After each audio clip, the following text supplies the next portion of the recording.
pièce ultra classique, d'un très grand maniérisme, voilà, peut-être encore plus classique que ses modèles, c'est-à-dire que le théâtre classique français. Elle est recouverte comme ça d'un vernis un peu impressionnant au départ. Et puis en fait, dessous ce vernis du grand classicisme allemand, c'est une œuvre très puissante sur la crise psychologique en fait. Et moi, c'est un endroit avec le théâtre, avec l'acteur, dans lequel j'ai rarement été. Parce que j'ai travaillé sur le théâtre grec, mais il y a toujours les dieux qui sont derrière et qui, quelque part, qui épongent le psychologique, je dirais.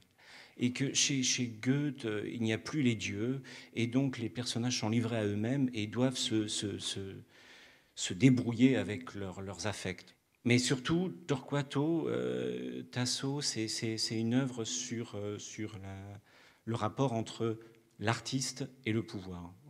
Plus précisément sur la relation qu'entretient le politique et la poésie. Voilà, c'est une époque assez heureuse parce qu'en fait, le poète est à l'endroit du pouvoir. Hein. Le pouvoir le finance, le pouvoir souhaite qu'il intervienne dans la cité. Bon, c'est très étonnant de lire ça aujourd'hui.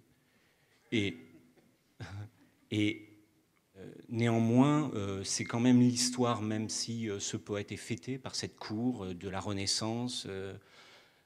C'est un poète qui va vers son dérèglement, qui va vers la catastrophe. Parce qu'à un moment donné dans l'œuvre, il n'accepte pas son rôle de courtisan. On lui renvoie ça, et au bout du compte, il s'interroge sur son art, et voilà, il n'accepte plus d'être un poète qui chante ses princes et qui les flatte. Et à ce moment-là, il rentre dans un dérèglement, dans une grande faillite.